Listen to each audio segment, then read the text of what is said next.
I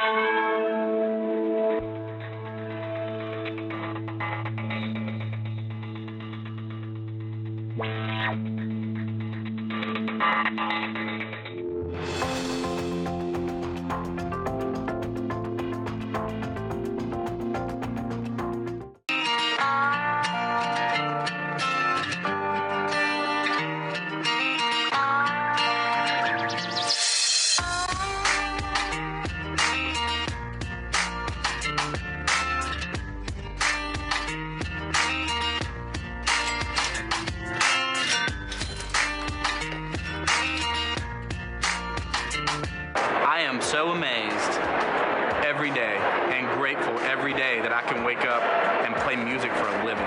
If we want to continue that rich history, we need to get our legislatures and our people to understand there needs to be incentives for people to make music and to stay in Georgia to make that music.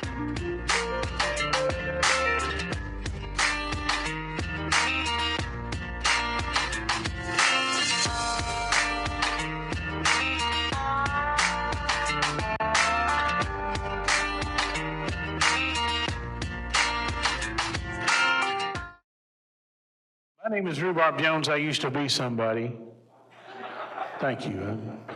No, I did 23 years on the radio in Atlanta at 106.7, which is now a news station. But for 23 years, I played country music here in this wonderful town. And I spent 36 years on the radio and working in such exotic spots as Columbus, Georgia, Asheville, North Carolina, and Montgomery, Alabama. But I wanted to come home to Georgia. I grew up in Tallapoosa. Do any of y'all know where that is? I know why, because it ain't on the way to anywhere. But anyway, I grew up out there, and the thing about music is it is my passion. It is something I can't live without. I can't live without a number of things like water, food, and so on. And you see I've not lived without food for a long time, but the thing is I cannot live without my children's smile, and I can't live without music. Music is just such a wonderful, wonderful, terrific thing. And I was blessed. I got into radio, not to clown around, I got into radio because what do you mean? I can play records and they're gonna pay me $2 an hour? What? I loved it. I had a great time. The music industry, it's evolving, it's changing. The radio industry is evolving, it's changing. Anybody got an iPhone here? Did you download that 7.0, whatever the hell that was? Did you download that? I downloaded that and went to my music library and something popped up and said, iRadio. What? You mean I can listen to Marvin Gaye all the time or Waylon Jennings all the time or whatever? It's just a terrific thing. It's more competitive. Radio is more competitive now than it's ever been because it's not radio stations competing against each other. It's all these other things like iRadio, Pandora, and so on and so forth.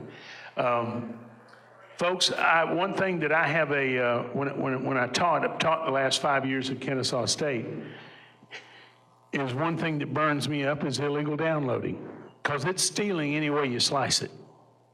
And I used to pose to my students, what if you work very, very hard on something, and at the end of the work, you had done your part, we decided we're not going to pay you. You wouldn't like that a bit.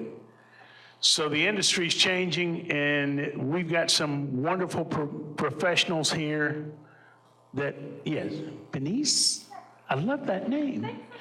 Benice Legal. Yeah, bonjour. A music industry maven, over 10 years experience in the entertainment industry. She has worked diligently to establish CSAC's strong presence in Atlanta since its inception in 2006. So some love for Benice Legal. All right, here's a lady that I've known for quite a while. She did a wonderful job running the Georgia Music Hall of Fame down in Macon. Lisa Love is Director of Music Marketing and Development for the Film, Music, and Digital Entertainment Office of the Georgia Department of Economic Development, where she assists in the retention, expansion, development, and growth of Georgia's music industry. She is the founding editor of Georgia Music Magazine, and for the past 8 years has guided efforts to celebrate the state's legends, landmarks, and unsung heroes, and I know she does one hell of a great job. Lisa Love. And then there's this guy, Chris Fregali. Oh, see, we got all this French thing, Fregali. Are you mobbed up? What, Fregali? I don't want to mess with, huh? Oh, okay, all right. Chris Fregali entered his 10th year in the Atlanta Institute of Music, holds multiple titles as the AIM, including Director of Career Placement, Academic Advisor, Media Services Director, Music Business Course Instructor, as Career Placement Director. He's placed AIM grads in position with Virgin EMI, Music, Microsoft, ASCAP, Live Nation. We could go on and on and on. A native of Atlanta, Georgia, holds a Bachelor of Science degree in Recording Industry Management from Middle Tennessee State University in Murfreesboro. Chris Fregali. And we have a lady here that I had a brief visit with earlier. Janet Wade has been a professional in music and entertainment industry for over 30 years with expertise in the specialty area of music clearance and synchronization licensing rights for television and media production since 1990. She has worked with people like Universal Films. She's worked with Paramount. She's currently with Turner Broadcasting System here in Atlanta, where she negotiates licensed music deals and the promos and the marketing campaigns for all of Turner Networks, as well as for the music of the original series productions here in the U.S., Latin American, international networks. She has got quite a pedigree, ladies and gentlemen. Used to live in Los Angeles, lives right here in Atlanta now. Janet Wade. All right, I think I just want to kind of throw out this kind of a round robin thing, and you each can just answer it as you like. One of the number one questions local artists are asking these days: how do I get my music in film and on television? Is the booming film television industry in Georgia creating more opportunities for local musicians and recording studios? The labels and publishers, it seems like they're all blending down into one or two big companies. So then you have with the local artists, it used to be the way that the music industry used to be was that you could the big deal was to go get a record deal. And of course, as with the internet and just the way that the industry has changed, that's not the way it is anymore. You don't need to be a part of a record label. There's no record label people in here, but you don't have to be a part of a record label anymore. I mean, you can be your own business. You have the internet. You have you be your own publisher. You can be just your own company in yourself. So yes, I think there are a lot more opportunities for local artists, more than there ever have been, just because of that, and because of all of the media and that kind of thing, or not just the media, but all the different opportunities that you could have for music, where music is placed inside of things. I mean, look at now. I mean, when I started doing music licensing, I was clearing for just television, and then get some promo stuff, promo rights, and now you have everything involved with the internet, any kind of internet marketing. You have, look at the music that goes in toys, the music that goes in, you open up a greeting card. There's just so many different opportunities, and and then with the costs of doing licensing, which it's a huge factor, and it seems that with major artists, the prices just go up and up and up and up and up. And so we seek out a lot of local artists and some of our projects because of that fact. It's because that we're not dealing with, say, the major label and the major, these big prices that we just, we don't necessarily have a budget to do this. So I think that there are a lot more opportunities now for local artists. And to what Janet was saying, there are licensing companies that a lot of songwriters, when you're really talented, they'll let you put your songs in their catalogs so that, they create like a music library. So when music supervisors are looking, they have a place to go, and they know that the person running the music, or the people running this music licensing company, they've crossed all the T's and dotted all the I's. They've gotten all the splits taken care of, and they have all the information from the songwriters that are needed. So it makes it a lot easier, and I find that music supervisors aren't really looking for like one song at a time from just one songwriter. Like, my experience has been that they want to go to a trusted source where they know there are no samples in it, they know there are no copyright issues, and they can just sort of license and go.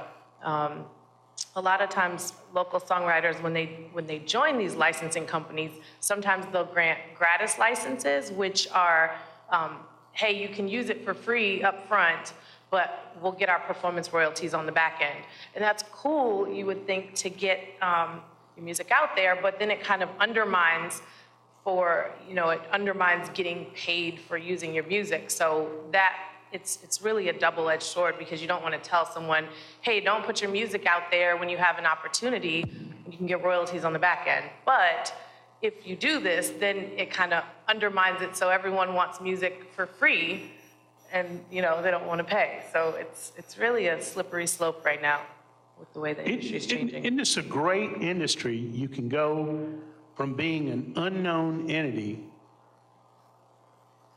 to a superstar in a matter of months. Case in point. That's my daughter's ringtone. You sit here and you think, who was this guy from South Korea? Where was he a year ago or a year and a half ago? He's a superstar now, a megastar. You talk about songwriters. Where are my songwriters at? Where are you? Raise your hand, please. Folks, here's the deal. If I download your ringtone, you're going to get paid the same amount of money, or iTunes is going to take the same amount of money if I'd have bought the entire song. So it's all changing. It's all evolving. And it's like there's no straight line in this. There's never really been a straight line in it. But the thing is there is more opportunity now for unknowns to become known. And I think it directly is from the digital age. Do you have anything you want to add to this, sir?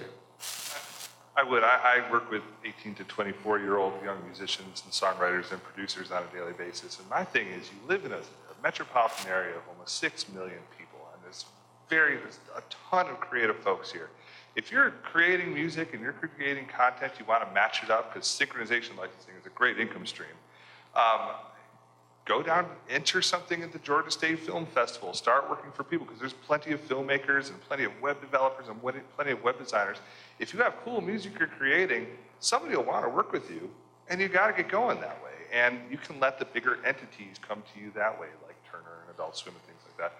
Let them come to you. Then you have something to show, and you can also negotiate a better deal on the back end, like Mr. Katz would do for you. Well, we get those phone calls every single day, not just from Georgia, but from all of the United States. I'm not sure quite why they're calling and asking us. But so we spent a lot of time last year working with supervisors and music supervisors to try to find some answers. And we did some great panels. And it's sort of like the old days of the A&R. For the people who are hustlers and who do their research, there are opportunities. It's extremely competitive. There are new artists. There are artists on the radio today, and there are old catalogs out there, and folks are trying to place those songs. But the supervisors, we heard over and over just the basic advice: do your research. If you're going to pitch a supervisor, know what they do, know the kind of music they use, and provide MP3s they can listen to. And you guys have got some great information and brochures you can use. So there are a lot of opportunities, but it's all in how you take advantage of it and how you present yourself. I want to ask you something. One thing that I told students and the people who come to me, bringing me tapes and demos and stuff, is the enthusiasm in the beginning, and they don't see a result right away, and they lose their steam, and they don't follow through, and nothing. Have you noticed that happen? Have you ever noticed somebody who, a lot of talent, but are too lazy? Because this is the music business, the radio business, it's work. At the end of the day, it is work, and there's no free lunch on it. And one thing that really bothers me is the lack of follow-through by people because, I don't know, they're not instantly gratified by this. Because this is something that radio station programmers are sitting there, they've got, most of them are corporate now, thank God. I taught media management for 5 years at Kennesaw State University. Media management. I taught about the bastards that fired me. But no, the thing is this is a heartless, cold business. I got fired for making too much money, which is really not a bad reason to get canned. I don't mind telling you. And they had to pay me for another year and a half, and I cashed all those checks. But folks, it's a kind of it's a business. Remember, it's a business. But if you've got enthusiasm about your product, whether it be your radio program or it be a song or your singing or whatever, follow through with it. Stay with it. Don't take your eye off the ball. Every day, I work with several, some of the most talented musicians I've had the privilege of working with in AIM for almost a decade now. Cannot get out of their own way. I call them apartment heroes. And man, they love hanging out and jamming and just shedding and coming up with some really great stuff. But they're the same group of 4 or 5 guys every single week. And I'm like, man, why aren't you going to jam sessions? Go to Apache, go to the 5 Spot when it's still there. Go meet, interact with other people. Go. So that happens often, and you really have to get into it. I'm 34 years old, and I consider myself a rookie still in the music industry, especially sitting up here on a panel with y'all folks. I work at AIM. I'm not saying that. Y'all are very distinguished in your careers. But, I'm still having to work at AIM, with Latitude Music 50 hours a week. I have a freelance job with CSAC, licensing bars and venues and things like that. I sit on the Audio Engineering Society panel and committee and things like that. You continue to have to go. So that's what I'm saying. You continually have to keep going or else it'll just stop because this is a fairly fickle industry. Cool. And so I work with incredibly talented people every day. And it's funny because there's a lot of time and space between deciding that you want a career in music and then actually having one and sustaining your lifestyle from it. So what we do at CSAC, beyond collecting royalties or licensing venues and paying performance royalties, specifically in the Atlanta office, we have a lot of programming. So whether it's Tempo Tuesdays, where you come here, guest speaker, talk on whatever their area of expertise is, or it's a showcase or a music speed date or a conference, there are ways to engage the company.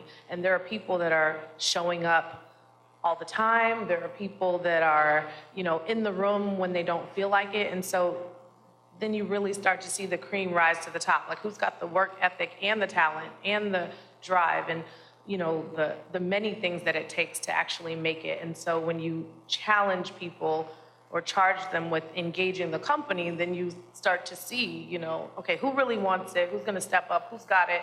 And yeah, they're talented, but it's a small word show in a big word business, so. Janet, let me throw this at you. Music licensing. What are the opportunities for music licensing placements now, such as media, right here in the state of Georgia? Well, that's what I was saying before. It's that it used to be just pretty much the TV and, you've got a lot of different opportunities. You have the TV, any of the promos, advertising. You got all this new media, anything that's on the internet, all kinds of internet companies. It doesn't have to be an advertisement, just something that's a background kind of music. Something that's, it doesn't have to, not some major spot. You got, it said you could have the toys or greeting cards, or it's just about, there's so many different uses for music now. What Chris, let me ask you, what are the main thing that the students that you try to place, do they expect six-figure salaries right out of the chute? I don't think it's quite that, but I do think they expect for Justin Bieber's management to call tomorrow and hire them to go on the road with them to be their drummer. I do get that, or to be their monitor tech. I do get that level of expectation a lot of times, which is cool. Go for it. Shoot, that's a great gig, man. You know, have at it. I'd love to play drums in Bruno Mars' band. That's a sick band. I'd go for that all the time. That call's probably not going to come right out of school, though. You're probably going to have to play some bars for a little while. You know, you're probably going to have to play some clubs. You're probably going to have to play some weddings and corporate events and things like that. But once you get all that footage and you know a bunch of songs and you have all that experience and you've made a lot of contacts, guess what? Those potential opportunities become more of a reality, and you know, you'll know how to handle it when they come as well. That's what I usually tell. Seize the opportunity. Correct. I had 42 years ago, I was a student at Jacksonville State University in North Alabama, and the reason I wanted to go to school there was because of music. They had a great music program, and I wanted to play in their drum corps. That was the thing for me. And when I had a Civil War and Reconstruction history class, they had 13 members in it. And one of them was a guy named Jim Folsom Jr., who became governor of Alabama. And the other one was a guy who was a singer, and he said, "Hey, Rhubarb, what are you doing Saturday night?" I said, I got something going on, I forget. He said, "Well, we need a drummer, and me and my cousins got a band. We're going to play in Gaston. Why don't you just come over and play with us?" I said, "No, I can't do that." That was Randy Owen, and the group was what became Alabama. So missed opportunities. You can't miss an opportunity. Seize every opportunity that you can get. You really have got to do it. And also, don't give your craft away. Don't give it away. I want to get paid. I don't know about y'all. I want to get paid. And the thing is one thing about radio, I don't know if radio has gotten used to the fact that artists don't really need them to break out. Radio's got to struggle. I really do believe that if local radio would focus on local artists, and there is so much talent in the state of Georgia, if they would concentrate on some of those acts, who knows? But, you know, it's like one of the, well, the research shows, and there are a lot of heartless people that have, I say heartless, soulless people that don't get it. Well, we were looking at the demos here, 25 to 54, and there were some serious tune-out factors in it. Come on, man. Use your heart. Use your head. Anybody in here in radio programming? They were too damn chicken to show up, I see. So, anyway. Another question. Janet, we'll let you open this up in the music licensing. How do you get music chosen for use in TV shows and promos and so forth here in Georgia? How do you do that? I think network. Now, what I do for music clearance and licensing, I am not a music supervisor. When I do the music clearance and licensing, I work with the music supervisors. Music supervisors are the ones that are actually picking the music. And for the most part, when I'm working with promos, I don't really have music supervisors. That's usually the producers working on the show. Like I do handle all of the Turner Sports and all of the NCAA and all that. It's the producers who are actually creating the pieces that are selecting the music. I'm just, a lot of times I'm finding music, send them out things, and then it's the things that work for them. So how do I get the things? Well, I always tell, that's why I was asking you who was actually singer-songwriters in here. If you're a singer-songwriter and you're even you're independent or whatever, network, and it really is. And I said I come from LA, and which is, they said that's a networking town. I think that it's more of a networking town here in Atlanta. But it's really is that you're networking, getting your stuff out there, you're meeting people. I'll tell you, I get every day my inbox has people who I don't know them that have sent me that, oh, I saw you on this panel, and here's my music. And I think, okay, I'll take a listen a little bit. You know, I mean, Send your good stuff though. Don't send your mediocre. I get some stuff that's sort of mediocre, but if it's really great stuff, I'll think, ooh, well, yeah, that's kind of good. And then and then I might send that over to somebody or who's really going to pick the music. But I always want to tell people, I'm not the one who sits there. I'm not going to pick your music. The one who's going to actually pick your music is that creative person who's sitting there and doing, creating this awesome piece of art. How do they get there? It's whoever you know. I mean, I said I deal with, of course, people in LA because it's their way there is who's the music supervisor on this show. They want to hook up with the music supervisor and get their stuff all sent out there. But said, I think in Georgia, it just is very different out here. I think that here, it's really, said you're really more of, it's just if you're networking with anybody who's in this, and yeah, sure, I'll help you out. This sounds good. This sounds great, and I'll send something over to you. I want to comment though on something when you were talking about stuff. One thing I said is, I think it's really important though, because when I do deal with people who are like the independent, know the business, know what you're doing. I can't tell you, I tried gone to go clear something. I went to get someone I was trying to help him out. He had an awesome video involved. It was his own, and he owned the master, publishing and all that. And so we were going to use it for a sports promo. And I said, okay, great. So you own the whole thing, master and sync. I'm trying to license it. Oh, yeah, I own it. I produced it. I did the whole thing. And then as it's right before it's going on, we used a little bit of this Etta James song in there, and we used a little bit of this. I said, but that means you don't own the whole thing. It ended up, he actually was able to go back in the studio and redo that, recreate that piece. I had to get with the producer of it, and it was a big deal, and to have him recut that thing without a sample, which, I don't know, I'm no music expert in that way, but it sounded the same to me, and it worked better, and we were able to use it in the sports promo, but it was, but he didn't even get it. If you don't get it with the samples, it makes it, for what I do, very difficult to get stuff cleared. I mean, if you're, usually it's like if you have the side artists and all that kind of thing. I mean, sometimes, it's not that tough and you can get that cleared, but I know when I cleared another song one time. It was, I had 14 side artists and 6 samples, and it can just be a mess to do all that. But know your stuff, know your business. If that is your business, know your business. Don't just go in there and think this is I just throw this out and say, oh yeah, this is mine. That sounded like it could have been a nightmare. And what's funny is, like, in my experiences in placing songs, it's been, they want the waves, they want instrumental, a cappella, full song, lyric sheet, and all the clearances.